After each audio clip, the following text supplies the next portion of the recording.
person that's lifted their game the most would be Troy, because we always would refer to him as the most consistent rider, right, for years and years, but not really in the last 2 years. He's kind of lost that sort of moniker. Um, and now, so obviously that leads me to ask him the question, because I'm curious, like, just like you with the sports psychology, what did you do different? Because now you are sort of a contender, not just a consistent guy to be on the podium. Basically battling Loic for the win, and it's very apparent. So he said basically he boils it down to two things. He says so for pre last season, I said, did he train better? You train harder? He said, no, he actually trained much harder the year before, but as a result, he rode his downhill bike way less. So he'd better gym, more road, or like programs and harder. And he said he basically just trained harder but rode his bike less. Now this year they got a new bike. So in order to feel comfortable on the bike and get the bike dialed in, and there's a lot they can change to adjust on this bike, he rode his bike way more.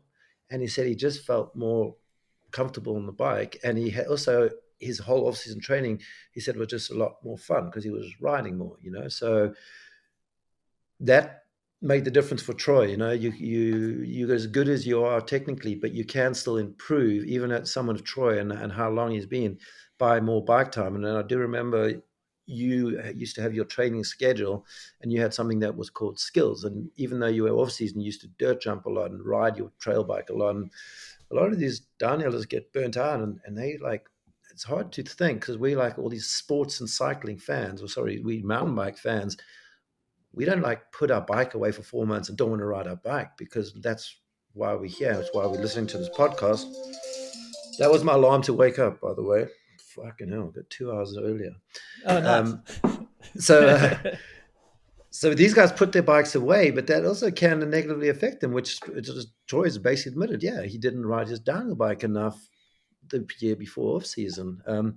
So yeah, partly the confidence that you gain from riding your bike, like you said, and then they've obviously hit it out the park with the new bike. The bike is very clearly works as well. So it's not just a new bike; it's a new bike that works. And when you go, both team riders go like that, like they did, and then you throw in the flight attendant. It's a good mix, isn't it?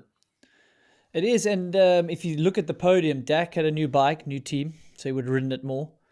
Troy, Yeah. Luca, new bike, would have ridden it more. New team. Troy's noticed maybe that getting burnt out, being away from home, he wants to step away from downhill, kind of like the Greg Minnaar model. That's why he's been able to come back. But Greg Minnaar historically hasn't started the season that well.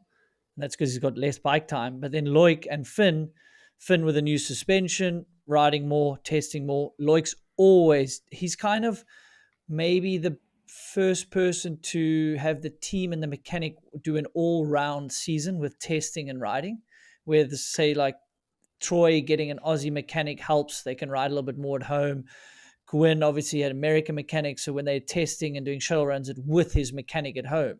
Whereas in the past, it was like, hey guys, thanks for the good year. We'll chat in 2-3 months. And you get back on the bike and you have 1 or 2 team camps. So evolution of the sport, they got to have bike time. They got to have their touch and feel. And then that breathes into the results at the first race. Because if you're a little bit off in your touch and feel, the first race is so important, especially on a track like Fort William. I mean, you got to know what you're doing there, because everything's coming at you so quick.